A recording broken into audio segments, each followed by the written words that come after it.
जहाँ आज पूरा समाज, पूरा देश, विश्व एलोपैथिक की ओर जा रहा है, वहाँ आयुर्वेदिक की गहरी परतों को आप अपने विचारों में आगे रखिए। सर्वप्रथम हम सभी के हृदय में विराजमान पूज्य गुरुदेव के चरणों में मेरा कोटि कोटि नमन। मेरा नाम शशांक भदौरिया, मैं भोपाल गुरुकुल की कक्षा 12वीं का विद्यार्थी हूँ। मेरे व्यक्तित्व का विषय आयुर्वेद की महिमा है। हिताहितं सुखम दुःखम आयु तस्य हिताहितं मानं च तच्च यत्रोक्तम आयुर्वेद समुच्यते। पूज्य बापूजी आयुर्वेद एवं एलोपैथ दोनों का ही भली प्रकार अर्थ बताते हैं। एलोपैथ के शोधकर्ता ग्रीक के हिपोक्रेट्स हैं।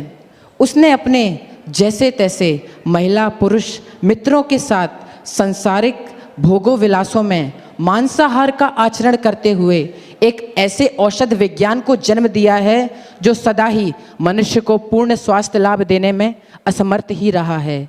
वहीं आयुर्वेद तो स्वयं ब्रह्मा जी द्वारा उपदेशित है।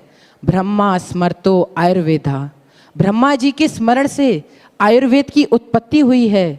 फिर ये महान विद्या ब्रह्मा जी से दक्ष प्रजापति को, दक्ष प्रजापति से अश्विनी कुमारों को और अश्विनी कुमारों से देवराज इंद्र को प्राप्त हुई है। इस महान विद्या को धरा पर लाने का कार्य महर्षि भारद्वाज ने किया है। आयुर्वेद की रक्षा ऋषियों ने की है। आप्त पुरुषों ने इसे संजोया है। आप्त पुरुष वे होते हैं जो कभी मिथ्या नहीं बोलते, क्योंकि वे रज और तम से पर होते हैं। वे अपने तपोबल के कारण सदैव सत्य बोलते हैं। और वहीं एलोपैथिक उपचार की बात की जाए तो जब हमारे पूज्य गुरुदेव को फालसी मलेरिया हुआ तो एलोपैथिक दवाइयाँ दी गईं, जिनसे फालसी मलेरिया तो ठीक हुआ परंतु वह भयंकर साइड इफेक्ट भी देके गया, जैसे आँखों का तिरछा होना, चश्मा लगना, साइटिका, ट्रांजमिनल न्यूरोलॉजिया जिसे सुसाइड डिसीज भी कहा जाता है, ऐसी घातक बीमारियां देकर गया। परंतु आयुर्वेद की देन त्रिफला रसायन के 40 दिन के कोर्स ने आंखों का चश्मा हटाया और तिरछापन भी दूर हो गया। यह आयुर्वेदिक औषधि त्रिफला आलू जैसे रद्दी कंद का जहर निकालने में भी सक्षम है। आयुर्वेद तो ऋषियों का ज्ञान है।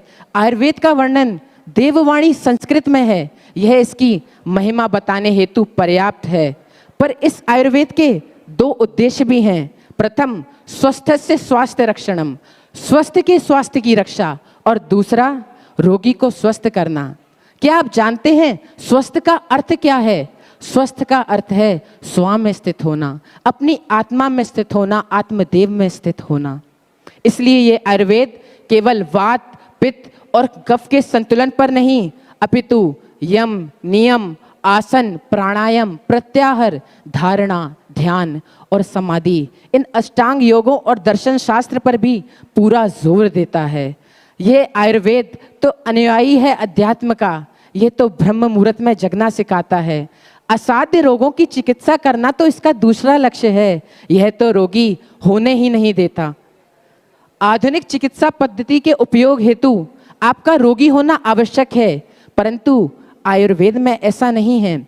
इसलिए ये सर्वोत्तम है और इसके कोई साइड इफेक्ट भी नहीं है। भगवान सुश्रुत तो यहाँ तक कहते हैं, अगर कोई रोग औषधि और शल्य क्रिया से भी ठीक ना हो सके तो उसे उस अच्युत अनंत गोविंद की शरण जाकर ठीक किया जा सकता है।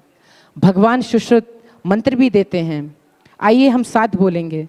पूज्य गुरुदेव का प्रिय मंत्र है, ओम अच्युताय अनंताय गोविंदाय नाम भेषजात नश्यन्ति सकला रोगा सत्यम सत्यम वदाम्यहम्।